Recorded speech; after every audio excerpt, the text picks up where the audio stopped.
Bismillahirrahmanirrahim. Assalamualaikum warahmatullahi wabarakatuh. Dapat dengar suara ke? Dengar. Alhamdulillah. Waalaikumsalam. Innal hamdalillah nahmaduhu wa nasta'inuhu wa nastahdihi wa nastaghfiruh wa na'udzu billahi min syururi anfusina wa sayyiati a'malina. May yahdihillahu fala mudhillalah wa may yudlil fala hadiyalah. Asyhadu an la ilaha illallah wahdahu la syarikalah wa asyhadu anna Muhammadan abduhu wa rasuluh amma ba'd. Tuan-tuan dan puan-puan, muslimin dan muslimat yang dirahmati Allah sekalian, alhamdulillah. Pertama selamanya marilah sama-sama kita rafakkan syukur kepada Allah Subhanahu wa taala atas pelbagai nikmat yang diberikan kepada kita, walaupun di luar sana kita pun ramai yang berduka cita, bersedih dan sebagainya kan atas musibah yang menimpa lah. Baik, kita pada malam ini kita teruskan pengajian kita, perbincangan kita dalam kuliah yang dibawakan oleh Akademi Tadabbur Malaysia, Ancaman Bahaya Israeliat, siri ke-16. Siri ke-16 dan kita masuk pada malam ini insya-Allah tajuk yang mungkin sebahagian dah tahu, sebahagian belum tahu, kan, iaitu cerita tentang kisah Harut dan Marut. Kisah tentang Harut dan Marut. Baik, kisah ini saya rasa mungkin tuan-tuan pun pernah dengar lah. Kan, bila baca Quran kita akan jumpa ada antaranya ialah Harut dan Marut. Jadi bagi orang yang suka mencari mendapatkan kepastian, dia akan tanya sebagaimana ada seorang dua jemaah surau kami lah. Saya ingat bila sampai kepada tema ni saya teringat ada seorang regular jemaah, dia tanya saya, "Ustaz, cerita Harut dan Marut tu betul ke?" Kan? Jadi kalau tanya tuan-tuan ataupun tuan-tuan tanya saya, tak, bagaimana kita nak jawab? Betul ke tidak? Betul ke tidak ni jawapan yang subjektif kan. Jadi betul tu yang mana dan ada yang tak betul ke? Ada kan. Jadi ada cerita yang betul dan ada cerita yang tidak betul. Jom kita tengok. Baik, pengenalan. Kisah Harut dan Marut ini antara kisah yang melibatkan perkara ghaib. Jadi dalam kuliah-kuliah yang terdahulu saya biasanya ada menyebutkan kaedah kita berinteraksi dengan perkara ghaib, kan, bila mana kita berinteraksi dengan perkara ghaib dan apa dia perkara ghaib, kan, perkara yang tak nampak oleh mata kasar kita ataupun juga sebahagiannya menyebut syam'iyat, yang mana benda tadi, perkara tadi hanya kita ketahui melalui pendengaran. Pendengaran, dan hari ini bila mana kita baca Quran, kita hanya dengar saja. Maksudnya begitulah kan. Sebab kita tak pernah tengok benda tadi. Apa dia? Syurga, neraka, malaikat, syaitan, jin, roh, alam barzah, kan, sirat dan sebagainya. Itu termasuk sebahagian daripada perkara ghaib, dan bila mana kita bicarakan tentang perkara ghaib ini, dia mesti melalui sumber yang sahih, kan. Al-Quran menceritakan dan juga ada hadis-hadis sahih yang menyebutkan tentangnya. Kan, baik. Jadi yang melibatkan perkara ghaib yang mendapat tempat dalam kalangan sebahagian daripada pengkuliah kita lah, kan. Mungkin orang tak kira lah di mana saja, sama ada di surau, masjid ke majlis-majlis ilmu dan pelbagai lagi, yang bercerita tentang ayat 102 dalam surah Al-Baqarah inilah. Jadi tuan-tuan yang ada masalah tu boleh tengoklah, kan. Baik, kisah ataupun Harut dan Marut ini saya sebut latar belakang lah, kan, diturunkan oleh Allah Subhanahu Wa Taala ke muka bumi sebagai satu ujian ataupun satu cubaan keimanan golongan Yahudi. Pasal zaman tersebut tu dikatakan pada zaman Nabi Allah Sulaiman alaihissalam lah. Kan? Kalau kita nak cari bila masa berlaku pada zaman Nabi Sulaiman, di mana? Di Babil. Kan? Baik, diturunkan kepada masyarakat di Babylon, kan, golongan Yahudi yang terkenal pada masa itu dengan amalan ilmu sihir. Baik, jadi kehadiran Harut dan Marut tujuan untuk nak mengajar, mendedah dan membongkar ilmu sihir orang Yahudi yang pada masa itu tu memang amat ditakuti oleh masyarakat yang ada di Babil. Babil ni bukan, kalau dialek Kelantan ni, Babil ni maknanya jenis orang kata apa, nak kata keras, kan, jenis degil. Babil ini ada disebutkan dalam Al-Quran dalam ayat 102 yang kita akan baca sebentar lagi, iaitu Babylon. Kan, biasa orang kenal lah. Saya ingat masa kecil-kecil dulu, River of Babylon ke, ada lagu tak ingatlah nama apa. Kan? Bonnie M ke? Saya ingat dulu-dululah. Kan? Masa kecil-kecil, Rivers of Babylon. Baik, jadi kota Babylon ni terkenal dengan Taman Tergantung Babylon yang terletak di sebelah timur Baghdad, Iraq. Baik. Jadi kita nak tengok unsur Israiliyat. Jadi perbincangan pada malam ini saya tidak go through satu-satu baik kitab lah, dengan kita buka kitab Tafsir Al-Fazi yang dikatakan ada Israiliyat, Tafsir Ad-Dur Mansur oleh As-Suyuti ada Israiliyat. Jadi cukuplah sekadar menyebutkan bahawa kisah yang betul dan kisah yang tak betul. Jadi kalaulah contohnya dari sudut penceritaan yang diceritakan oleh para pencerita, berkali ulang ni, kan, dia maknanya benda yang sama saja. Baik, benda yang sama saja, cuma apabila kita merujuk kepada kitab-kitab tafsir ini, dia sebagai satu tempat untuk nak mengumpulkan cerita. Mungkin tafsir yang pertama ada disebutkan begini, kan, kalau kita kumpul 10 kitab tafsir, maka kita akan dapat buat cerita yang lengkap berbanding dengan satu ataupun dua kitab tafsir. Itu dari sudut bila kita mengambil bahan dari banyak sumber lah. Baik, sebelum kita pergi, ada eloknya kita tahu, kan, siapakah Harut dan Marut. Jadi dia dua lah dah, sama ada mereka ni malaikat ataupun mereka ni raja, kan. Baik, kalau biasanya raja lah ataupun malaikat, macam mana tuan-tuan? Kisah Harut dan Marut ini antara kisah malaikat yang dinyatakan, yang disebutkan nama mereka dalam Al-Quran, kan. Dan kisah ini dia tidak hanya mengandungi isi ajaran tentang larangan ilmu sihir, tapi dia juga memuatkan banyak isu yang teologi ini yang melibatkan ketuhanan, yang melibatkan tiga agama samawi lah. Sebab tema ini juga ada dibincangkan di dalam Yahudi, di dalam Nasrani dan dalam Al-Quran lah. Kan, sebab kita lebih kepada ayat 102, kan. Baik, intro sikit. Harut ini, perkataan Harut ini berasal daripada perkataan harota. Artinya mencela, menjadi luas, orang yang tidak dapat simpan rahsia, dan juga yang berkata keji ataupun bercakap, orang panggil bercakap huduh. Tak, bercakap yang tak elok lah, kan. Serta dari sudut fizikalnya lebar dia punya bibir ni, kan.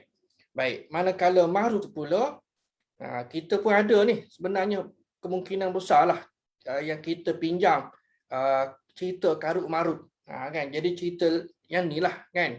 Baik, jadi ada pun yang kedua ialah Marut daripada Al-Mart, alif lam mim ra ta marbutah, dan Al-Martu dimaknakan sebagai tanah lapang yang tidak ada tumbuhan ataupun tanah gersang, tanah tandus, kan.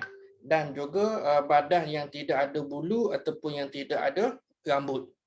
Baik, Imam Al-Baghawi dalam tafsir dia Ma'alim At-Tanzil. Dia kata nama Harut dan Marut ini ialah nama orang Syriani. Baik, adapun perkataan Harut lebih kurang tadilah Harota maknanya mencela, mengeji, dan makna Marut adalah tanah lapang. Kan ada persamaan lah. Baik, begitu juga dengan Ibnu Sayyidah menjelaskan bahawa perkataan Harut dan Marut ada makna kehormatan, manakala Ibnu Muqbal tambah kata al-hurtu ha ra ta marbutah ni. Sorry, ta maftuhah. Mempunyai makna manusia yang lebar mulut ada dah tadi. Baik, ketika membentuk perkataan harit, ha ra ya ta. Harit kan? Jadi membawa makna orang yang tidak dapat menyimpan rahsia. Pun kita dah jumpa tadi, dan juga bercakap keji. Kan? Cuma ini pengulangan lah. Sedangkan perkataan Harut sendiri itu ada dua kemungkinan, sama ada dia adalah nama malaikat ataupun nama raja. Kerana apa tuan-tuan? Kerana dari sudut perbezaan qiraat. Perbezaan qiraat yang mana kalau kita merujuk kepada kitab-kitab tafsir, sebahagian daripada ahli tafsir menyebutkan bahawa Ibnu Abbas radhiyallahu anhu membaca dengan malikaini. Kalau kita tengok ayat kan, kita tengok ayat dalam surah Al-Baqarah ini, kita baca dululah kejap. A'udzubillahi minasyaitonirrajim.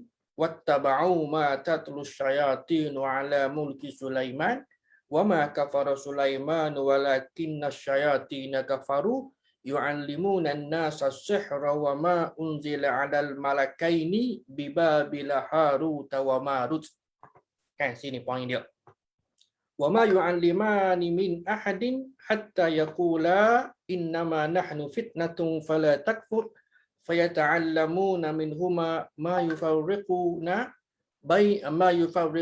bihi bainal mar'i wa zawjihi wa ma hum bidarrina bihi min ahadin illa biiznillah wa yata'allamuna ma yadurruhum wa la yanfa'uhum wa laqad alimu laman ishtarahu ma lahu fil akhirati min khalaq wa la bi'sa ma syarau bihi anfusahum law kanu ya'lamun.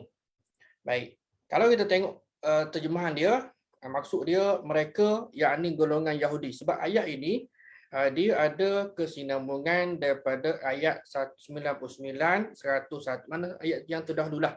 Dan ini juga sebenarnya tuan-tuan menjadi perkara asas kepada kita bila kita membaca ayat Al-Quran, kan? Sebab saya dah sebutkan biasanya ayat Al-Quran ini diturunkan secara tema, ada tema besar dan juga ada tema yang kecil. Contohnya, sebelum kita pergi kepada ayat inilah, kan, kalau kita buka kepada Al-Quran Al-Karim, kita akan dapati bahawa Allah Subhanahu Wa Taala berbicara tentang orang Yahudi ini dalam surah Al-Baqarah, bermula daripada ayat 40. Kan? Lepas daripada kisah Adam dan Hawa ini dikeluarkan daripada syurga, kan, maka ayat 40 itu mulalah tuntutan ke atas Bani Israel, kan. Jadi, dan sebahagian daripada ulama, termasuklah ulama kontemporari lah, kan, dia buat sub tema, maknanya mungkin dalam 3 ayat, 2 ayat, 5 ayat dan sebagainya. Sebagai contoh, kalau tuan-tuan merujuk kepada tafsir Al-Munir, kan, Dr. Wahbah Az-Zuhaili, dia bahagikan kepada kelompok-kelompok ayat. Baik, sebagai contoh lagi, ayat 40 lah kata tak. Ayat 40, 41, 42 dan 43 ialah mengenai tuntutan kepada Bani Israel. Sampailah kepada ayat 90 dan 91. Sampai kepada ayat 90, 99, 101. Kan, 99, 101 ialah berkenaan dengan kaum Yahudi yang ingkar kufur kepada Al-Quran dan membatalkan perjanjian. Barulah masuk kepada 102. Jadi para ulama ini dia buat tema. Kan dia bagi ayat sekat-sekat. Macam yang kita bincang kalau tuan-tuan ikut kuliah ya ayyuhallazina amanu pada hari Selasa baru ni, kita akan dapati bahawa 5 ayat pertama kan ataupun 4 ayat pertama tu dalam surah Al-Baqarah ayat 2, 3, 4 tu, 5 menyentuh tentang orang beriman. Kemudian menyentuh tentang orang kafir, dan lepas pada 2 ayat yang kafir ni Allah Subhanahu Wa Taala membicarakan perihal golongan munafik. Jadi kalau kita sendirilah pada buat kerja ni, kita pun tulis kan, bagi memudahkan orang lain memahami dia punya tema. Oh ni 2 ayat ni cerita bab orang Islam ataupun mukminin. 2 ayat ni pula cerita bab orang kafir. Kan? Sebab tak semua orang dapat memahami. Maknanya kita membantu mempermudahkan. Jadi begitulah yang dibuat oleh para ulama, termasuklah juga yang semasa mungkin dalam 50 tahun mutaakhir ni, memudahkan pembaca, memudahkan kita lah untuk nak membaca dan memahami konteks ataupun tema-tema yang ada di dalam ayat-ayat Al-Quran itu. Jadi dalam konteks ini ialah ayat 99 hingga 101 membicarakan tentang orang Yahudi ni yang ingkar kufur kepada Al-Quran dan juga membatalkan perjanjian. Lalu marilah cerita 102 dan 103 Allah sebutkan dan diberikan subtajuk oleh ulama semasa bahawa orang Yahudi ni mengamalkan sihir, jampi serapah dan juga tangkal azimat. Maknanya hasil daripada ayat ini. Baik. Kan wattaba'u ma tatlu syayatinu ala mulki Sulaiman.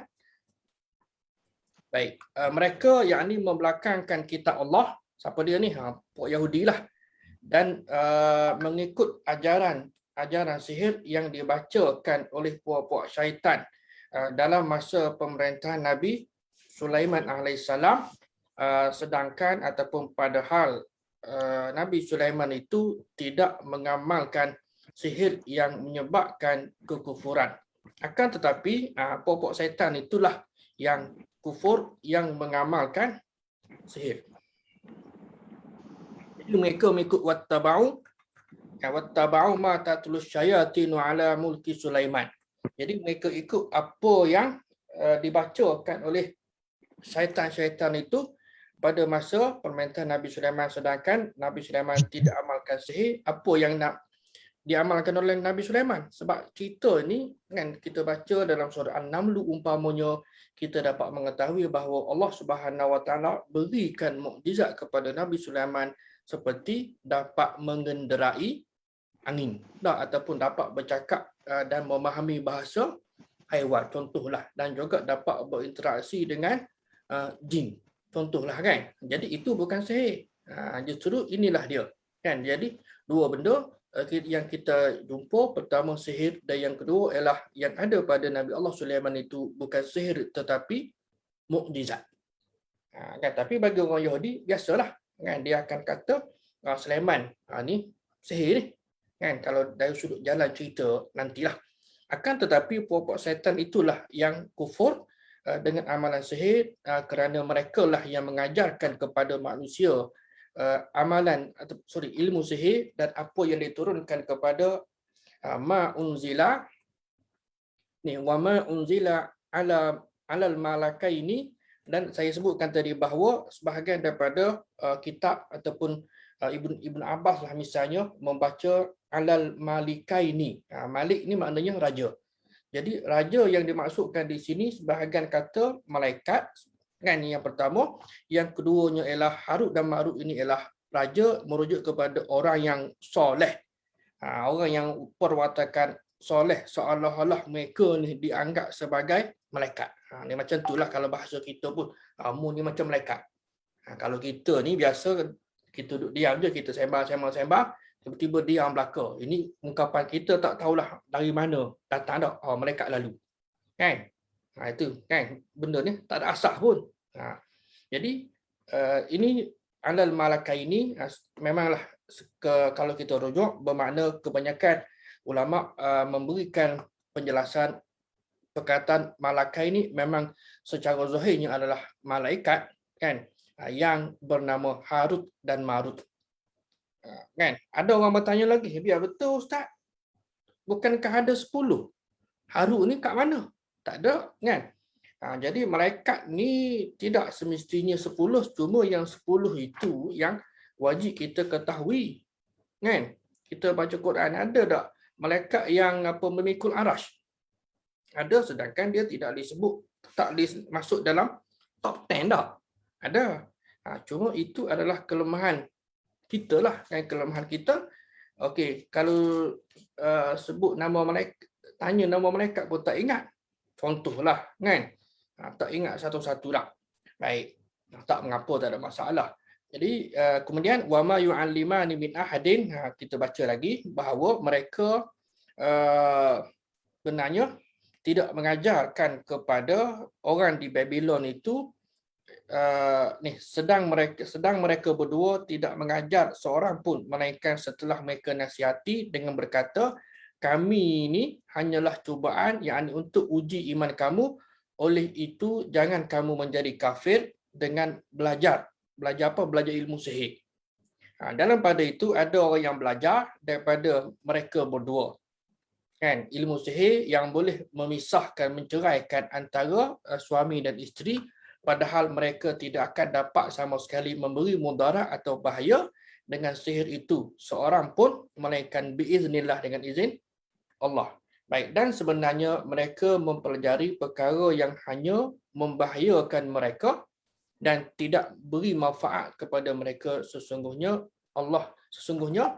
mereka, yakni kaum Yahudi itu telah pun mengetahui bahawa sesiapa yang memilih ilmu sihir tidak akan selamat, dan tidak akan mendapat bahagian yang baik di akhirat, dan sesungguhnya amat buruklah apa yang mereka pilih untuk diri mereka sekiranya mereka tahu. Baik. Jadi soalan di sini, kan? Jadi soalan pertama di sini tuan-tuan, malaikat ni ajar ke ilmu sihir ni? Kan? Ringkas cerita duk panjang-panjang lidah-lidah ni, kan? Malaikat ni ajar ke tidak? Yang pertama isunya ialah Harut dan Marut itu malaikat ke orang? Kan? Kalau jawapan pendek, okey, ada yang kata malaikat, ada kata orang. Namun majoriti kata malaikat. Okey, selesai. Kalau dari sudut perbincangan dan jawapan yang pendek lah. Tak. Kalau jawapan yang panjang, kita boleh rujuk kepada kitab-kitab tafsir, sama ada dia daripada sumber yang bagaimana. Kan? Jadi kalau sumber ni maknanya, kalau secara ringkasnya sumber Israeliat je. Kan? Baik, sebab yang detailnya. Kemudian yang ni boleh dibacalah, kan? Baik. Kemudian apa lagi? Bab nama ni pun ada persamaan. Ar-Raghib Al-Asfahani sebahagian menyebut Isfahan. Dia ada dua, satu lagi nama Abu yang apa Isfahan tu, yang tu Syiah. Kena apa panggil? Kena hati-hatilah. Baik, yang meninggal tahun 425 Hijrah, sebut di dalam mufradat lafaz Al-Quran ni dengan dua pandangan. Pertama Harut dan Marut dia kata malaikat, dan yang kedua sebahagian daripada ahli tafsir kata dia tu adalah nama syaitan. Isma asyaitan, kan, nama setan, sama ada setan tu setan daripada jin ataupun setan manusia. Kan, merujuk kepada perangai. Wallahu alam lah, kan, sebab kisah sebegini ni para ulama hari ini pun tidak berikan justifikasi sama ada kisah ini betul ataupun salah. Cuma sumbernya tidak ada. Kan, tidak ada sumber yang sahih lah, yang berwibawa. Begitu juga kita ambil sampel lah. Ini sekadar sampel saja dengan kita merujuk kepada antara kitab terawal dalam penulisan tafsir seperti yang ditulis oleh Abdul Razak As-Sun'ani yang meninggal 211. Kan, dan juga satu laginya ialah Muqatil bin Sulaiman, kan, seorang tabi'in. Ni. Walaupun Muqatil bin Sulaiman ini ulama tidak menerima riwayat dia dalam disiplin hadis. Kan? Tapi sebab dan dalam disiplin tafsir ni biasanya sebab apa dia punya penjelasan ni ibarat kata dia tidak tafsir sebagaimana yang biasalah, hanya sekadar menambah beberapa perkataan, namun ada juga unsur Israiliyat yang ada pada kedua kitab tafsir yang terawal ini. Baik. Ini sekadar contohlah. Apa yang disebutkan ialah apabila ditanya adakah Harut dan Marut ni, boleh tengok tak? Contohlah kan, maknanya pada zaman sekitar tahun 200 lah kita kata kan. Daripada tahun berapa? Zaman Nabi Sulaiman. Jadi boleh tengok tak? Maka dijawab sejak runtuhnya Babylon, mereka berdua, yakni Harut dan Marut, tak dapat dilihat lagi oleh manusia. Dan dalam sebahagian riwayat menyebutkan dah naik ke langit lah. Wallahualam. Tapi inilah cerita dia. Nanti kita akan tengok kan, yang kepalanya digantung macam mana.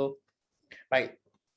Jadi begitu juga dalam tafsir Al-Kabir oleh Muqatil.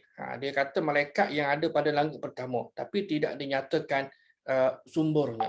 Jadi bila tidak ada dinyatakan sumber, walaupun kedua ini sebagai sampel contoh kitab tafsir yang terawal, bila tidak ada sumber, dia hanya setakat itu sahaja. Kan, bermakna fakta ini adalah fakta yang tidak sahih. Kan? Baik.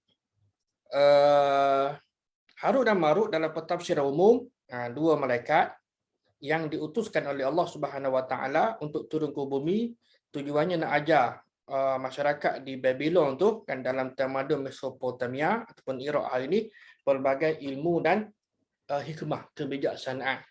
Jadi ringkas cerita, orang Babylon banyaklah dapat ilmu manfaat daripada mereka.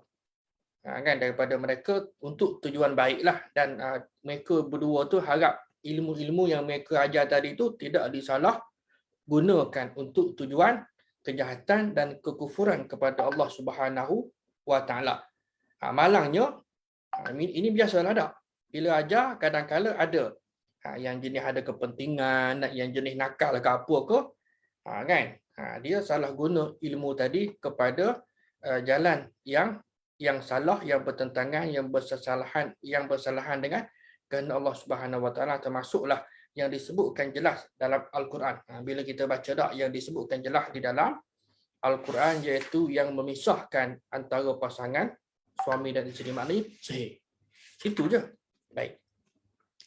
Ada dua perkara utama yang diangkat dalam tema ini. Pertama, Harut dan Marut ni malaikat. Yang kedua, apakah ilmu yang diajar? Kan? Jadi yang ni dah jelas tak? Memang dia malaikat. Yang kedua, apakah ilmu yang diajar? Apakah Harut dan Marut ini ajar sihir? Macam mana tuan-tuan? Ajar sihir ke? Di sini pun para ulama ada perbezaan pandangan. Ada yang kata ya, ada yang kata tidak. Kan? Jadi yang mengajarkan sihir itu adalah setan. Jadi ini pun ada pandangan.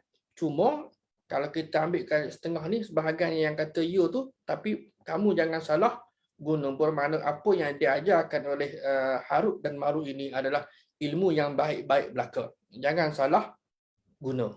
Kan, jangan salah guna. Baik, sebahagian ulama pula menganggap perlu melihat semula identiti Harut dan Marut.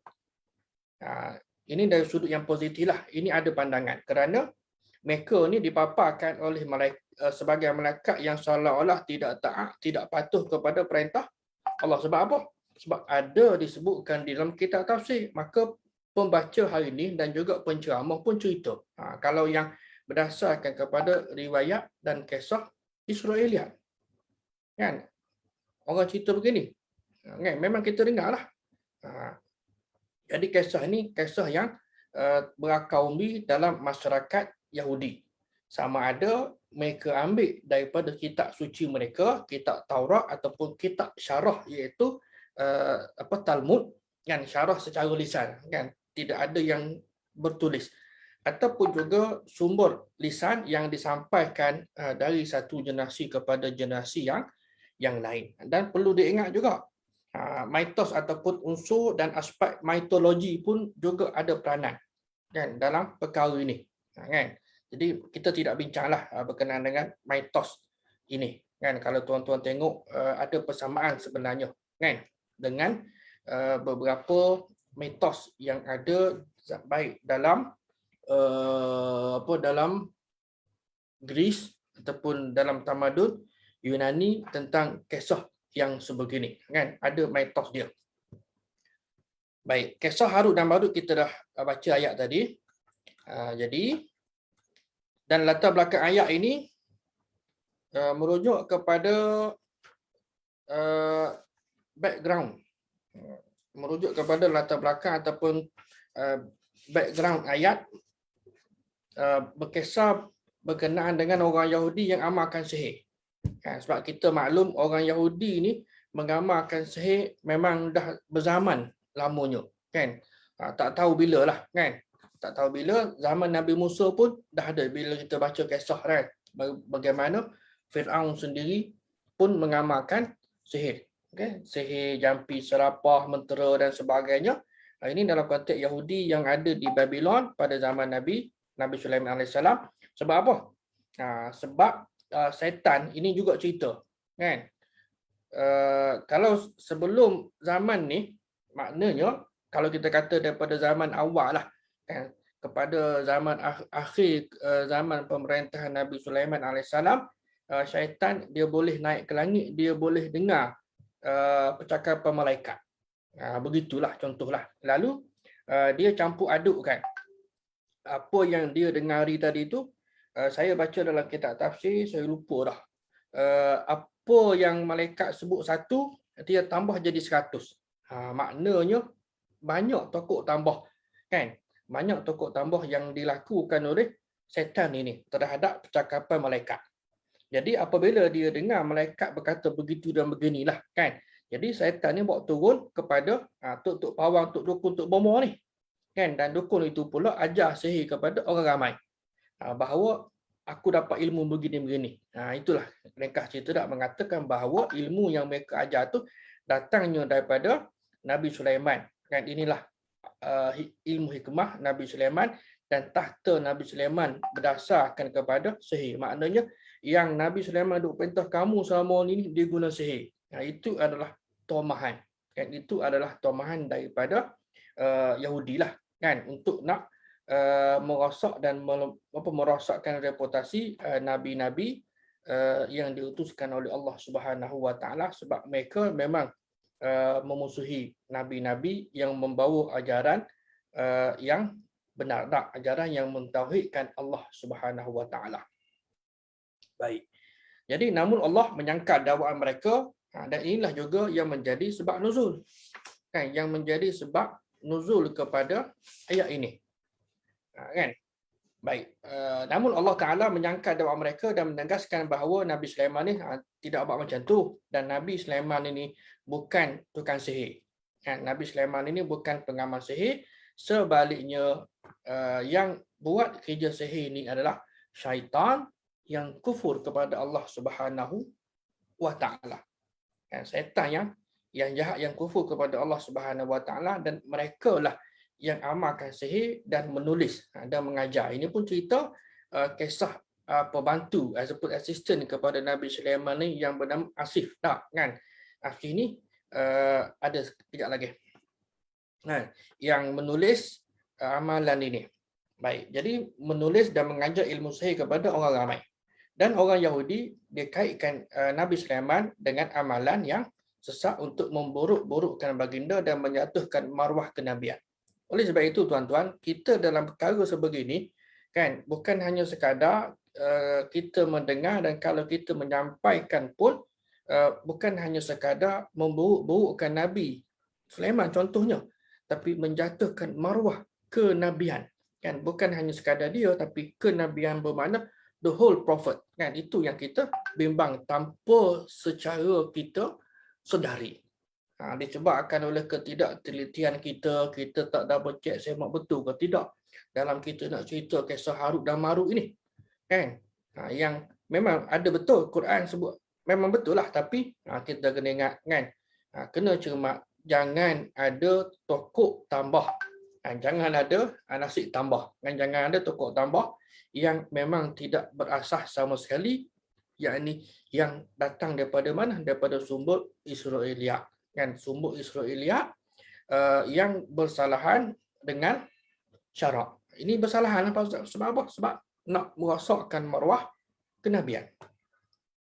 Baik, mereka sebar kepada masyarakat di Babylon pada masa itu amalan yang diturunkan kepada malaikat Harut dan Marut yang kemudiannya ajar pelbagai jenis sihir kepada orang ramai.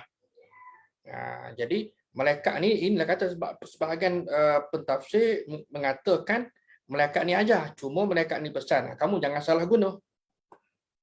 Baik, sihir ni ada sekejap lagi definisi dia, kan? Ada definisi. Kalau tuan-tuan tengok nota tu ada penama definisi sihir. Baik, kita pergi kepada definisi sekejap. Okey. Sihir ini daripada bahasa Arab sahara. Kan? Kalau sin hara, sahru tu berjaga malam. Kan? Ini sahara, sin hara. Sahara ini ada beberapa makna. Kamu Dewan kata ilmu sihir ini ilmu gaib yang meliputi ilmu guna-guna pukau, tuju mantra dan sebagainya yang boleh menyakiti orang dan juga boleh mempesona orang. Kan? Ataupun dikenali sebagai black magic lah. Maka Oxford Dictionary define sihir ini sebagai ilmu sihir yang melibatkan ada bacaan tertentu. Kan, bacaan tertentu ni tak kisahlah, kan? Yang macam mana? Biasanya yang bersalahan dengan agama lah kalau dalam konteks kita ni. Bacaan jampi mentera untuk memanggil semangat jahat. Ini yang defined by Oxford Dictionary. Dan selain itu, mengenai sihir ini boleh diperolehi menerusi pelbagai kitab. Kalau nak tengok definisi lah, kalau kita buka kitab tafsir ke, kitab hadis ke dan sebagainya, kita akan dapati pelbagai definisi yang diberikan, tapi secara mudahnya ialah sihir ini iaitu ilmu gaib yang guna-guna ataupun juga yang boleh menyakiti dan mempesonakan orang lain, kan, pukau dan seumpamanya. Maka dalam konteks itu ada 3 definisi sihir ini yang disebutkan oleh Ibn Hajar Al-Asqalani. Pertama, bayangan ataupun khayalan, gambaran yang pada hakikatnya tak wujud pun. Suatu yang dihasilkan oleh ahli sihir dengan bantuan syaitan ataupun jin. Setelah ahli sihir tadi itu setuju memenuhi kehendak syaitan tadi apa dia. Tak kira lah, kan, sama ada menyembah ni pelbagai bentuk lah. Jadi sama ada tunduk merendah diri ataupun juga menyediakan ayam KFC, pulut kuning. Tak, daging panggang ataupun daging kambing yang disembelih ke dan dijamu darahnya, contohlah. Ada syarat-syarat yang tertentu lah. Mungkin sebagaimana yang kita baca dalam sebahagian kisah, kan. Itu antara definisi lah yang ni. Baik, yang ketiganya ialah suatu benda yang tersembunyi tempat pengambilannya. Tak tahu pun. Ini bermakna setiap benda yang tersembunyi puncanya dan tergambar bayangannya sebenarnya tak ada. Oleh sebab itu tuan-tuan, ilmu dalam Islam ini, kan, kita balik semula. Ilmu dalam Islam ni dia tidak ada rahsia. Kan? Tidak ada rahsia. Dia jelas dan terang. Kalau ada orang nak bersembunyi, kan, menyampaikan ilmu, kita kena hati-hatilah, kan. Kena hati-hati, jangan pula cepat bersangka buruk, cuma kena tingkatkan tahap hati-hati sebagaimana kita meningkatkan tahap hati-hati kita bila berada di luar rumah, kan. Dengan kalau sekadar COVID saja ni okey, tak apalah. Dah, contohlah, kan, jarak 2 meter, 1 meter, tapi dengan barrier ni, kan, dan juga kecepatan sebarannya, maka kita pun kena kurangkan keluar, kan, dan tingkatkan tahap jaga-jaga hati-hati kita terhadap virus tadi umpamanya. Baik. Jadi ceritanya ni, maknanya dalam konteks di sini ialah ayat 102 Al-Baqarah ini mengandungi 2 isu yang tadi dah disebutkan, dan dalam wahyu yang disampaikan, wahyu kata, ayat Quran kata tak boleh buat syirik dan mengamalkan sihir, sebab sihir ini adalah syirik, kan, amalan yang tidak menyeru kepada Allah Ta'ala. Sihir ini. Tu sebab kadang-kadang kita ni benda-benda yang nampak simple, pakai gelang ke, kan, contohlah kita melalui zaman tersebut, sihir ke, yang jenis khurafat, whatever lah yang sewaktu dengannya, kan. Kita pernah melalui zaman tersebut lah, kan, masyarakat kita maksudnya, kan, pernah melalui zaman tersebut. Sedangkan yang sepatutnya adalah kita kena buang segala benda, segala macam yang boleh membawa kepada syirik kepada Allah Subhanahu Wa Taala. Yang lepaslah, kan. Nafan. Semoga Allah Subhanahu Wa Taala mengampunkan dosa mereka yang terdahulu atas sebab kejahilan dan ketidaktahuan amal perubatan yang mereka lakukan itu bersalahan dengan hukum syarak. Itu saja, mana yang lepas-lepas, kan. Kita perlu samalah kita pun. Zaman kita dulu, kan, zaman kita hidup mungkin kita ada buat begitu begini, kita istighfar kepada Allah Taala, kita bertaubat kepada Allah Taala, mudah-mudahan Allah Taala menerima taubat kita dan mengampunkan segala dosa kita, sebab mungkin kita buat dalam keadaan kita jahil, kita tak tahu, dan pelbagai lagi lah keadaan. Baik, tuan-tuan dan puan-puan, muslimin dan muslimat yang dirahmati Allah sekalian. Baik, kalau kita rujuk kepada sebab turun ayat yang dah disebutkan tadi juga, kan, makna itulah dia sebab turun ayat. Baik, kita ringkaskanlah. Ini tuan-tuan boleh bacalah. Baik, benarkah amalan sihir diajar oleh Harut dan Marut? Definisi dah diberikan, betul ke tak ni? Kalau kita baca Al-Quran, betul ke? Kan? Baik, kita undur sikit dari sudut latar belakang. Sejarah kemunculan ilmu sihir ini dikatakan wujud dulu lagi. Bila zaman tepat, wallahu a'lam. Kan, dalam Al-Quran tidak menyebutkan secara spesifik bila, dan hadis pun sama. Cuma bila kita membaca Al-Quran, kita akan dapati ada disebutkan dalam beberapa surah seperti surah Al-Baqarah, surah Al-A'raf, dan surah Yunus dan sebagainya lah. Dan termasuklah yang berlaku kepada Nabi Musa. Kan? Yang kita tahu, contoh, Al-Quran menyebutkan bagaimana Fir'aun guna kehebatan sihir untuk lawan Nabi Musa. Musa yang hebat itu, apakah Musa guna sihir? Musa guna sihir ke? Tak, itu mukjizat.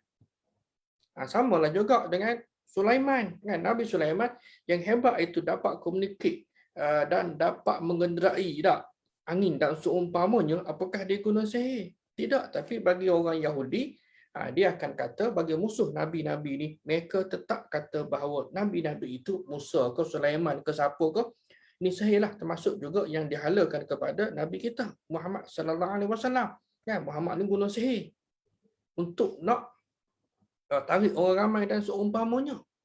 Baik, Allah Ta'ala sebutkan dalam surah Yunus. Bagi kita orang Islam, kita percayalah kerana Al-Quran adalah kitab yang diturunkan, kan, dan kaedah penulisannya adalah secara mutawatir.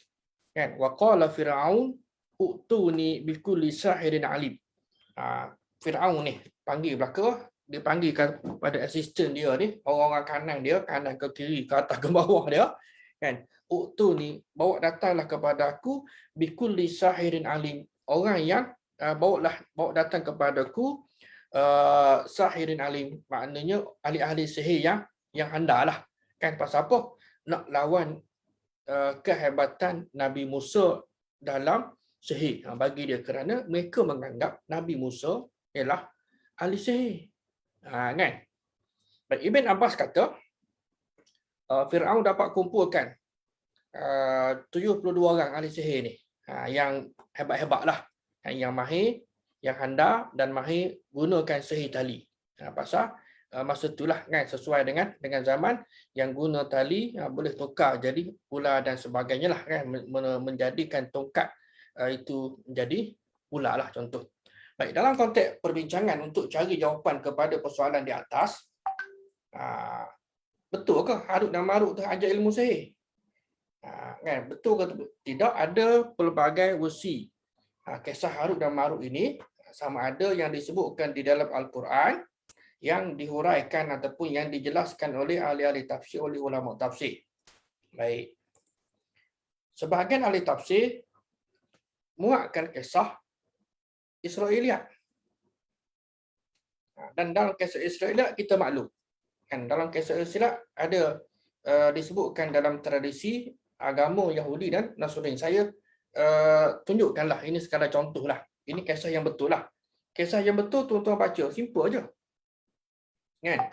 Dalam Quran dan juga ada buku-buku yang ditulis oleh Dr. Salah Al-Khalidi. Kan? Kenaan dengan kisah umat terdahulu dan juga kisah Nabi-Nabi ni. Yang terjemahan saya tak pastilah ada ke tidak. Baik, ini kisah sahih. Okey, diceritakan ada dua malaikat yang diutuskan oleh Allah Ta'ala untuk turun ke kota Babil.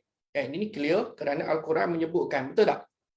Yang ini sebuah kota di Iraq. Ini penjelasan lah, kan? Ibu kota Babylon kuno, dan nama kedua malaikat tadi adalah Harut dan Marut. Ada disebutkan Bibabila, Harut wa Marut. Baik, penduduk Babylon pada masa itu diliputi kegelisahan dan kesyirikan akibat amalan sihir yang berleluasa, kan? Okey. Raja Nebukadnezar, pun rasa pening kepala tak? Kan? Sebab raja dulu pun banyak sihir, banyak kan, tu sebab kalau kita baca sejarah raja-raja dulu pun ada sederetan ahli nujum, pak belalang ke, pak cangkerik ke, kan, pasal apa? Nak lawan sihir dan sebagainya yang dibuat oleh musuh-musuh. Kan, tak kira sama ada kerajaan sebelahnya ke ataupun juga dalam kalangan rakyat jelata ke, siapa ke, semua pakat nak sihir kepada orang yang berkuasa untuk nak menjatuhkannya dan lain-lain lah. Jadi raja pun risau, kan, bila dalam negara ni berleluasanya amalan sihir menyebabkan penyakit sampai membuatkan suami isteri itu bercerai-berai. Kan? Jadi itu kisah ringkas dia lah.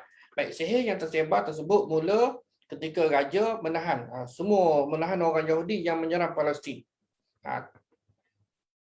Jadi tawanan tersebut mula guna sihir bila sampai di Babylon. Maknanya orang Yahudi duduk di mana? Daripada Palestin, kan. Jadi tawanan tu dibawa balik ke Iraq tak? Ke Baghdad lah kita katakan. Ke Baghdad lah, mudah antara Palestin ni, Jerusalem dengan Baghdad kita nampak supaya location tu. Baik, sebahagian orang Yahudi pula memang kita maklum sebagai bangsa yang cukup mahir menggunakan ilmu sihir. Jadi dengan sihir yang mereka ada, mereka dapat menakut-nakutkan rakyat Babylon dengan buat lingkaran besar sebagai lingkaran sihir. Jadi dia pula yang conquer masyarakat, kan, dan akhirnya Allah Subhanahu Wa Taala utuskan malaikat. Tuan-tuan jangan tanya dan saya pun tidak ada jawapan, kan, kepada soalan kalau tuan-tuan tanya. Apa dia? Kalau tuan-tuan tanya bab malaikat ni, betul lah kerana untuk nak menyelesaikan masalah tadi, sebab raja tak boleh selesai, kerajaan tak boleh selesai masalah sihir yang berleluasa, jadi Allah utuskan malaikat. Kan, di sini sebut malaikat tu ajar sihir ke tidak? Kan, mengajar sihir kepada rakyat, tapi ingat untuk nak cover, bukan untuk nak lawan. Mereka mengajarkan sihir bukan untuk buat jahat, tapi untuk menjelaskan hakikat sihir. Kan? Jadi macam kita ginilah, mungkin kita belajar ilmu persilatan ke dan sebagainya. Saya selaku tok guru ajar tuan-tuan, aku ajar kamu ni ilmu ni, kan, tumbuk sana, tumbuk sini dan sebagainya, kan. Jangan pula kamu salah guna. Okey, hari ni dah penamak dah, kan, orang panggil pelimau dah. Esok pergi buat action, okey, tumbuk orang lain. Itu salah, kan. Aku tak ajar macam tu dah. Aku tak ajar kamu buat kacau dalam masyarakat. Betul tak? Jadi begitulah umpamanya malaikat ajar ni, kan. Untuk kita belajar misal kata ilmu persilatan mempertahankan diri pun untuk benteng keselamatan diri kita daripada diganggu oleh musuh lah, kan, bukan kita yang memulakan onar, kan. Jadi ini dia supaya masyarakat yang diajar oleh Harut dan Marut tadi itu tahu mana ilmu yang betul, mana ilmu yang salah. Maka Harut dan Marut pun turunlah ke bumi bertemu dengan rakyat Babylon, kan, dan mereka pun ajarlah sihir. Maknanya sihir yang betul lah ni. Jangan salah. Kalau dari sudut termak ni, orang kita dalam kepala dah set bila sihir benda negatif. Kan? Satu sudut ialah, tapi kita kena ingat bahawa malaikat, maknanya depa dua ni, Harut dan Marut ni, kalau bahasa mudah kita pesan berkali-kali, kamu jangan salah guna, kamu jangan salah guna, sehingga menyebabkan kamu ni syirik. Kan? Jangan salah guna ilmu yang aku ajar. Sesungguhnya kami hanya ujian bagi kamu, maka sebab tu jangan kamu kafir, jangan kamu kufur kepada Allah Ta'ala dengan dengan menyalahgunakan ilmu tadi. Itu dia. Ini versi yang betul lah. Baik. Jadi bermulalah tugas mereka ajar. Dan bila mereka belajar, kemudian Harut dan Marut pun sampailah ilmu asas. Cara nak melenyapkan lingkaran. Ini tujuan dia, kan? Tujuan kerana orang Yahudi tadi tu buat sihir. Jadi bagaimana orang Babylon nak padamkan sihir yang dibuat oleh orang Yahudi. Itu tujuan dia. Baik, selesai tugas, maka mereka pun kembalilah ke langit. Kan? Tidak ada ceritakan pun. Tapi rakyat Babylon yang tak ikut nasihat dan peringatan Harut dan Marut tadi, akhirnya mereka melakukan pelbagai kerosakan dengan ilmu sihir yang disalahguna, ilmu yang mereka salah guna. Itu versi yang sahih lah setakat ni. Bila kita baca Quran setakat tu saja. Jadi kalau kita baca dalam kitab-kitab tafsir pun, kita akan jumpa benda-benda, maka itulah sebagai neraca kita, piawai, kan, yang betul dan yang tak betul. Versi yang kedua ialah versi Israeliat. Ini cukup seronok. Kan? Dalam versi Yahudi ni, malaikat samalah. Cuma pihak awal lagi, dua malaikat ni tak setuju dah. Dah bantah dah. Kan? Dah bantah dah dengan penugasan orang soleh sebagai khalifah di muka bumi. Maknanya awal-awal lagi. Baik, namun orang soleh berbeza dengan manusia kebanyakan. Mereka dapat tahan nafsu sehingga dapat pikul amanah sebagai khalifah. Akan tetapi malaikat kata, kalau mereka diberi nafsu, sebab malaikat ni tak ada nafsu, kan? Malaikat ialah makhluk yang sentiasa beribadah kepada Allah Subhanahu wa Ta'ala, kan? Tuan-tuan jangan tanya pula bagaimana malaikat beribadat, kan? Sebab memang Allah ciptakan dia untuk beribadat, kan? Dan dia tidak ada nafsu. Bagaimana wallahu a'lam, berimanlah saja, kan? Kerana dia lebih memudahkan kepala kita. Tak perlu kita nak fikir, nak pening kepala nak cari jawapan benda yang memang tak ada jawapan, kan? Baik, tapi bagi orang yang jenis nak carilah logic thinking ke yang macam-macam ni, mereka akan cari, dan inilah dia kelemahan Islam. Dia akan dapat titik macam tu. Baik. Balik pada yang tadi. Akan tapi malaikat kata, kalau mereka ni diberi nafsu, mereka akan dapat tahan. Kan? Nampak tak? Ini versi yang Israeliat ni. Kan? Mereka dapat tahan lebih baik daripada manusia.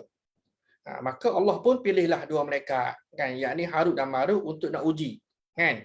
Baik, dua-dua tadi itu S dan M. Kan? Harut dan Marut ni diberikan hawa nafsu dan diturunkan ke bumi. Bila turun ke bumi, mereka tengok perempuan cantik. Kan? Mungkin tuan-tuan pun ada baca lah, kan, cerita ni, tengok perempuan cantik. Biasalah mata lelaki ni, nafsu lelaki ni ahem-ahem. Dah. Ringkas cerita, wanita tersebut menolak ajaran buat maksiat. Wanita tadi offer 3 benda. Pertama, sembah berhala.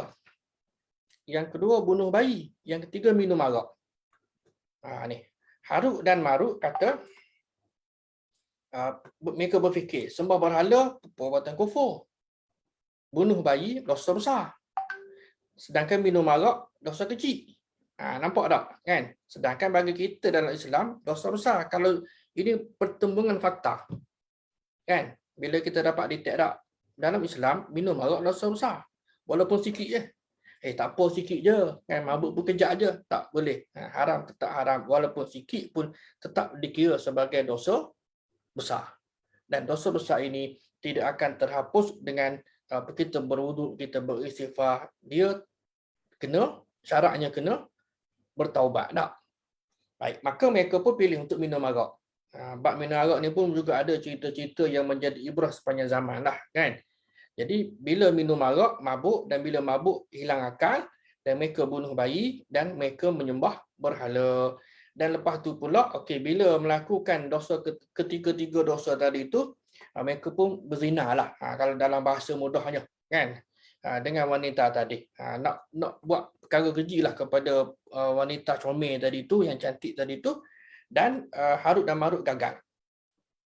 Bila tak dapat juga, maka sifat kemalaikatan keduanya dicabut. Yang ni kadang-kadang seronok ni, kan, kalau pencerita pula yang saya sebutkan dalam kuliah-kuliah lalu pun akan dengan bebek muka dengan gayanya dak. Okey, sifat sifat kemalaikatan kedua-duanya dicabut. Allah murka dan apa hukuman? Bagi pilihan azab. Nak azab law ni di dunia ke ataupun azab akhirat. Kerana azab dunia bersifat sementara, mereka pun pilih azab dunia. Apa dia? Dua-duanya digantung di langit di kota Babylon sampai kiamat. Begitulah ceritanya. Jadi semenjak digantung, mereka ajarkan sihir kepada manusia. Siapa nak belajar, pergi Babylon, kan, boleh jumpalah. Dan ternyata Harut dan Marut yang melakukan dosa, dialah pemuda soleh yang disuruh oleh iblis untuk minum arak, kan, yang Yahudi memang memutarbelik fakta. Jadi ini antara cerita tak? Agak-agak dapat detek ke? Kan, mungkin tuan-tuan dapat detek lah 2-3 benda yang memang tidak bertepatan, malah memang bersalahan dengan agama kita. Tapi gitulah kalau orang tak ada asas, dia timur pula dia telah. Kita pun pula dengar berita ni, kan, betul lah, ada disebut, kan, ustaz pula cerita. Allahu Akbar, Masya Allah. Baik, kan, 10.14. Kita tambah sikit.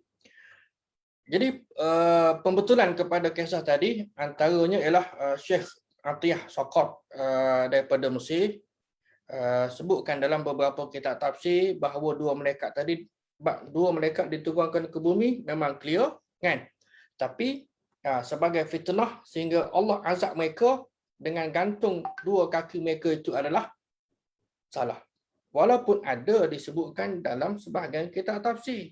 Yang ni kan, sumber daripada mana? Pandangan ahli tafsir ni bukan sebagai hujah. Biasa tuan-tuan ingat tak, kalau dalam kuliah-kuliah yang terdahulu, pandangan ahli tafsir, malah pandangan Ibn Abbas pun yang mewakili sahabat pun, kalau dia berbicara tentang suatu perkara ghaibiyat, perkara ghaib, tanpa ada sanad dan sandaran yang sahih daripada Rasulullah, maka kontennya tadi adalah automatically jadi tidak sahih. Sebab apa? Sanad terputus. Ini walaupun ada dalam kitab tafsir. Yang ni yang perlu kita ketahui, yang perlu kita hadam. Kegagalan untuk memahami metod ataupun kaedah ini akhirnya jadi celaru. Akhirnya masyarakat jadi celaru. Sebab apa? Sebab Ibn Abbas takkan dia berdusta. Kan, kita kena faham balik kepada awal-awal kita cerita, kan, sangkaan mereka Ibn Abbas ke Abu Hurairah ke tak, kan, kepada Ka'ab bin Al-Ahbar, kepada Abdullah bin Salam, kepada Wahab bin Munabbih ni, kan, bekas pendeta agama Yahudi ni. Begitu. Baik. Mereka ajarkan sebagai defense, kan, seolah-olah sihir dibenarkan sebagai defense. Mungkin untuk zaman itu, untuk zaman kita ni, Nabi menunjukkan cara direct doa, kan. Bolehlah, kan. Dalam konteks kita ni pun, maknanya doa. Dalam konteks kita ni satu lagi isu yang di luar sikit lah, kan. Bab berdoa. Tak, berdoa perlu ke guna orang tengah? Perlu ke guna orang tengah? Kalau tuan-tuan tanya saya lah, kata okey, saya tu guru hebat lah, kononnya lah, tak, kan. Jadi ustaz tolong berdoa. Tolong berdoa boleh, kan. Okay, ya Allah, engkau perkenankan doa sebulan habis sebulan untuk sekian-sekian. Tak apa, kan. Kalau dengan berkat saya, no. Maka yang terbaiknya adalah doa lah, kan. Sendiri, tuan-tuan ada hajat, ada anak nak periksa ke, keluarga sakit ke, boleh, kan. Jadi kita pakai doa, dan dalam konteks tuan punya badan itulah yang sebaiknya berdoa, bangun bermunajat, kan, pada dini hari dan juga pada waktu-waktu yang mustajab. Mudah-mudahan Allah Subhanahu Wa Taala memakbulkan doa tadi. Nampak kesungguhan. Ibarat kata macam Tok Kadi lah. kan, juru nikah. Kan? Juru nikah ni ada orang buat joke. Ahli Korea sini ke? Tak pernah nampak pun. Kan? Kata ustaz, tak, saya kerja shift kan, saya kerja jauh. Macam-macam alasan kan. Biasa imam mukim ni dia kenal kan, walaupun bawah dia ni ada banyak surau tak kan. Dia sajalah siapa pengurusi surau, siapa imam surau. Tak tahu. Kan? Pergi ke tidak? Itulah kadang-kala kita ni, ini cerita zaman sebelum MCO lah kan. Jadi saya pun kadang kita duk sembang kata dengan sahabat-sahabat yang jadi juru nikah ni, kata cuba buat syarat kan. Seminggu isi sebagaimana ada perlu ni pelajar sekolah bila dalam Ramadan ke, saya tak ingatlah, tahun 2 tahun lepas ini sebelum MCO lah, datang jumpa betulan saya jadi imam lah yang di surau. Ini kira Pak Imam yang tetap ni ada hal laku ataupun lewat. Jadi lepas pada solat asar rasanya. Jadi anak tadi tu, pelajar tadi tu datang, ustaz minta sign. Rupanya sekolah dia ni, di sekolah tahfiz mana tak tahulah kan. Sebagai bukti untuk kehadiran solat. Kan. Jadi orang yang nak nikah pengantin ni, kalau juru nikah buat macam tu jenuh juga tak? Sebulan ataupun seminggu lah. Imam juru nikah bagi syarat 2 minggu aku nak full. Tak cukup kan. 1 hari ke-14 ulang balik satu. Macam orang positif harap orang jenuh. Contoh, wallahualam lah. Baik. Tuan-tuan yang dirahmati Allah sekalian, kita sambung sikit lagi. Jadi bantahan ni maknanya dari sudut hukuman tadi tu. Kan? Jadi gantung kaki ni. Kan ahli tafsir memang ada dalam kitab tafsir. Tapi bila kita faham kan bahawa tidak ada asas dan sandaran kepada fakta yang dikemukakan tadi, maka kita tolaklah kan. Jadi bermakna penolakan kepada pandangan yang ada dalam kitab tafsir itu kan. Kalau kita kritik pun kita tidak menyentuh batang tubuh. Itu je. Bagaimana para mufassir memasukkan kisah dalam tafsir. Kisah dijadikan sandaran. Baik. Ini kita dah cerita awal-awal dulu lagi. Kan? Bagaimana berlakunya interaksi daripada zaman awal, misalnya pada zaman misalnya Ibn Abbas lah kan. Dia apabila berkenaan dengan suatu tema yang menyangkut berkenaan dengan orang Yahudi, Nasrani dan seumpamanya, dia akan tanya kepada bekas-bekas pendeta tak kan. Nama-nama yang saya sebutkan tadilah, Wahab bin Munabbih kan, siapa Al-Ahbah dan sebagainya lah kan. Jadi sebab mereka ni bekas rabai, ada bekas pendeta orang alim dalam Yahudi, misalnya mereka lebih mengetahui. Jadi mereka cerita pun, kita bersangka baik bahawa mereka share info tu pun kan atas sangkaan betul lah yang ada dalam kitab mereka. Kan? Jadi begitu. Jadi rupanya kan kita dapati bila kita baca bahawa Al-Quran menyebutkan sendiri yang kitab-kitab mereka itu telah pun diselewengkan oleh pemuka agama mereka. Kan? Jadi nak kata salah, jangan kita menyalahkan mereka. Kita bercakap baik bahawa mereka menyangka bahawa jawapan ke kan yang mereka kongsikan itu adalah betul. Tapi bila dia buat samakan kan, maka yang tak betul kerana tidak ada asas dan sandaran yang sahih berpandukan kepada nas-nas Al-Quran dan juga hadis-hadis Nabi SAW dan dikenali sebagai sumber Israiliyat. Jadi bila sumber Israiliyat ni takat tu je lah. Kan kedudukan ada 3 lah, sama ada boleh diterima kan kalau tidak bercanggah dengan akidah dan syarak, hukum kan dan logik akal. Dan yang kedua ialah rejected, ditolak kesemuanya kan sekiranya bercanggah dengan akidah, ibadah dan sebagainya. Dan yang ketiga ialah maskut anhu, yang didiamkan oleh para ulama. Ulama tak kata boleh, tak kata tak boleh, sebab kisah yang tidak membawa kepada betul atau salah kan. Tapi kalau nak cerita boleh kan, nak cerita kita kena cerita bahawa, kena sebutkan bahawa tuan-tuan, anak-anak dan sebagainya ini kisah Israiliyat kan. Ada memang kita boleh pakai pun, tapi kita kena cerita supaya audiens kita tahu kisah ini adalah kisah Israeliat yang tidak menyentuh perkara-perkara seperti akidah dan ibadahlah terutamanya. Kita kena cermat. Baik, jadi dia tidak sesuai dengan salah satu ayat Quran, kan? Walahu man fis samawati wal ard. Dan baginya, yakni bagi Allah Taala itu, kan? Dan malaikat-malaikat yang di sisinya. Maknanya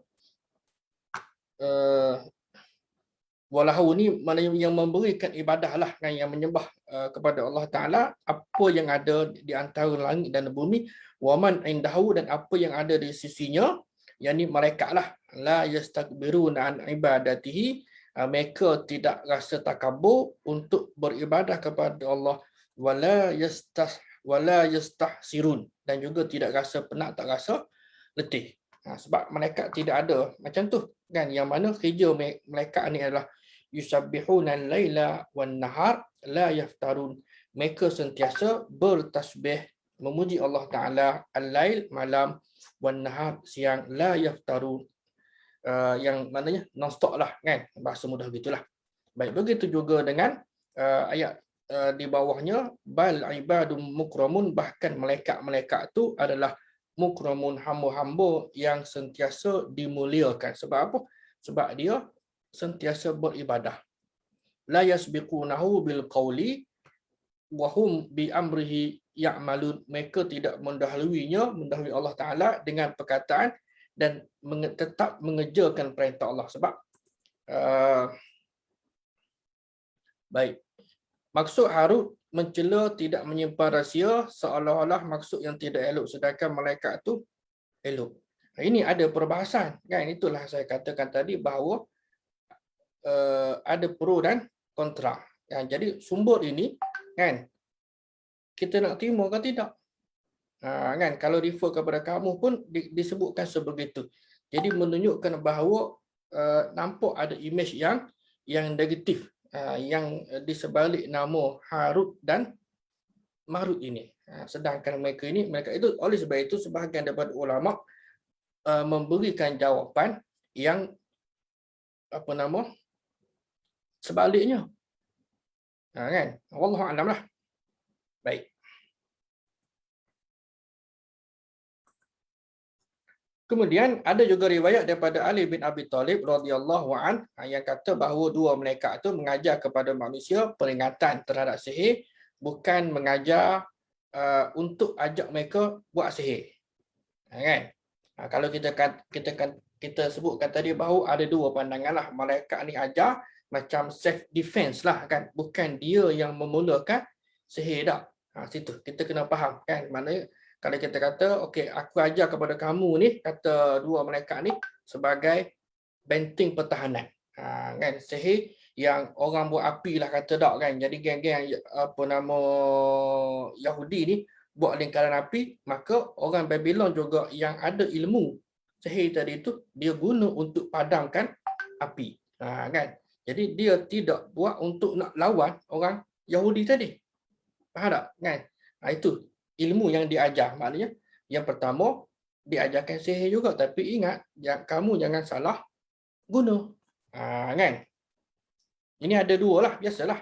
Baik. Kemudian Az-Zajjaj kata perkataan itu juga adalah pendapat kebanyakan ahli bahasa. Artinya pengajaran kedua malaikat tadi, Harut dan Marut, itu adalah larangan. Keduanya mengatakan kepada mereka, jangan kamu buat sihir, dan jangan kamu diperdaya dengan sihir tadi sehingga kamu memisahkan antara suami dan isteri. Mungkin pada zaman tu cerita ni lah, wallahu a'lam lah, kan. Baik. Jadi ini yang ada dalam kitab-kitab, sebahagian daripada kitab tafsir lah, kan. Kisah ini ada di dalam beberapa riwayat seperti tafsir Al-Khazin dan pelbagai lagi lah, boleh kata banyak tafsir, banyak kitab tafsir ada, kan. Jadi kesimpulan daripada kisah Harut dan Marut ini ialah dia balik kepada kisah Israeliat. Sebab apa? Sebab riwayatnya tidak ada sama sekali dalam hadis yang marfu', yakni hadis yang disandarkan ataupun yang bersambung sanadnya daripada Nabi sallallahu alaihi wasallam. Kan, bagaimana yang saya sebutkan tadilah, walaupun kita baca dalam kitab tafsir kata Ibnu Abbas kan cerita tentang malaikat, bermakna dari sumber mana Ibnu Abbas ambil. Kan? Sebab dari mana ilmu Abbas tahu? Sini. Dia mesti cerita, kalau dia tahu, okey. Kan? Cerita bab malaikat ni daripada mana? Kan? Misal kata malaikat A lah kata okey begini-begini. Dia kena cerita sumber. Kalau dia cerita sumber, okey aku mendengar Rasulullah bercerita. Maknanya dia kena sebutkan hadis kan secara bersanad. Okey Nabi kata begini-begini. Barulah ada sanad, bermakna ada sanad. Kan? Jadi sanad apa, dengan adanya sanad bermakna riwayat tadi marfu' kepada Nabi dan boleh jadi riwayat yang sahih. Kena tengok pula siapa yang selepasnya tadi. Kan? Ibnu Abbas tu, pada tahap Ibnu Abbas tu riwayat tu dah sahih. Tapi lepas dia tu siapa dia? Lepas yang kedua, yang ketiga, yang keempat ni siapa dia? Itu yang menentukan tahap penerimaan sesuatu rangkaian perawi dalam disiplin riwayat. Tak kiralah sanad dalam tafsir ke, sanad dalam hadis ke, kan? Bukan hanya dalam hadis saja, sebab dulu-dulu pun semua kitab ni dia ada sanad, tapi oleh kerana nak ringkaskan, tinggallah hadis saja yang maintain. Ada pun kitab tafsir dah panjang dah, tuan-tuan bayangkan kalaulah daripada zaman Imam Bukhari rahimahullah yang meninggal 256 dah kan, 200 lah lebih kurang, dah ada 6-7 sanad. Kalau nak sampai kepada Imam At-Tabari 310, mungkin tambah 2 sanad lagi. Nak sampai kepada Imam As-Suyuti 911, jenuh. Kan, maka ulama meringkaskan, dia buang sanad kan. Dia buang sanad, dia hanya ambil misal kata Suyuti, dia menukilkan daripada At-Tabari kan, ulama-ulama tafsir yang terdahulu. Jadi itulah dia. Baik. Kemudian kata Imam Ibn Hazm, antara bukti yang menunjukkan kebatilan kisah Harut dan Marut ini ialah ma nunazzilul malaikata illa bil haqqi wa ma kanu izam munzarin. Kami tidak turunkan malaikat melainkan dengan benar untuk membawa azab dan mereka tidak diberikan tangguh. Baik. Sebagai kesimpulan, meskipun sebahagian kisah yang diceritakan Al-Quran itu ada persamaan.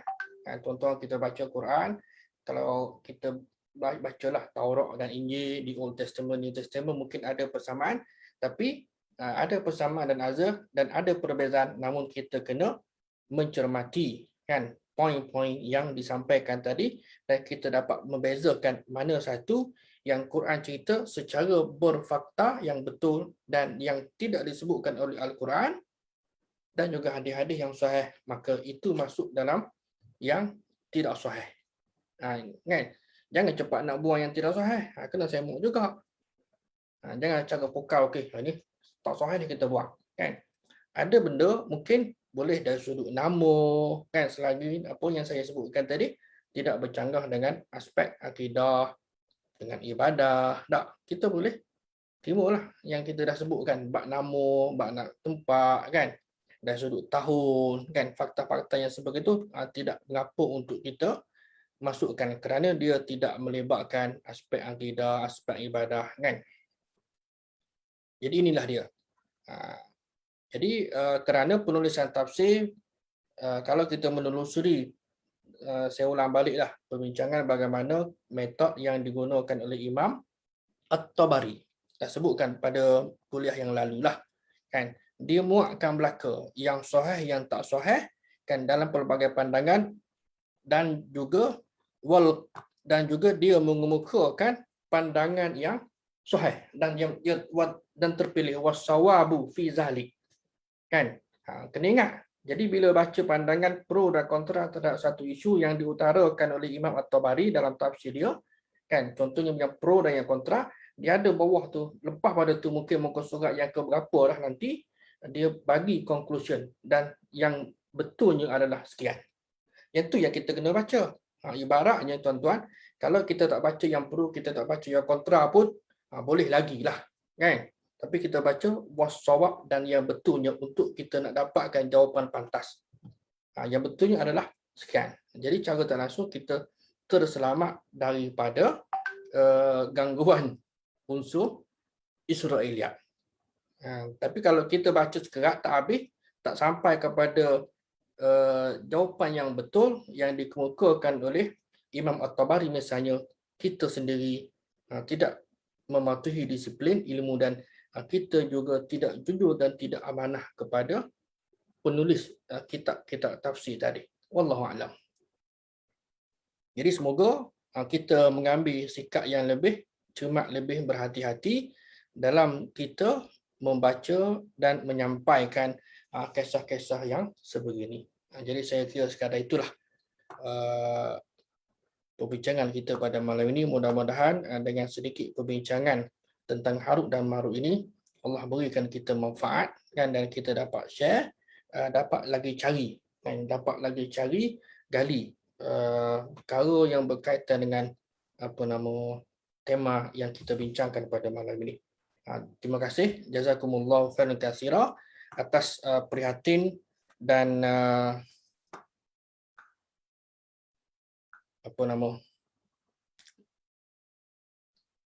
kerjasama tuan-tuan dan puan-puan untuk mengikuti kuliah yang dikendalikan oleh pihak Akademi Tadabbur Malaysia. Saya muti setakat ini dululah. Aku liqauli hadza, astaghfirullahalazim li wa lakum. Wassalamualaikum warahmatullahi wabarakatuh. Mudah-mudahan kita diberikan masa dan kesihatan yang terbaik untuk kita sambung. Dan kalau siapa yang nak donate, bolehlah dapatkan nombor akaun yang tertera. Mudah-mudahan ia juga menjadi salah satu daripada amal jariah di akhirat nanti. Wallahu a'lam. Sekali lagi, assalamualaikum warahmatullahi wabarakatuh. Terima kasih, Doktor. Assalamualaikum.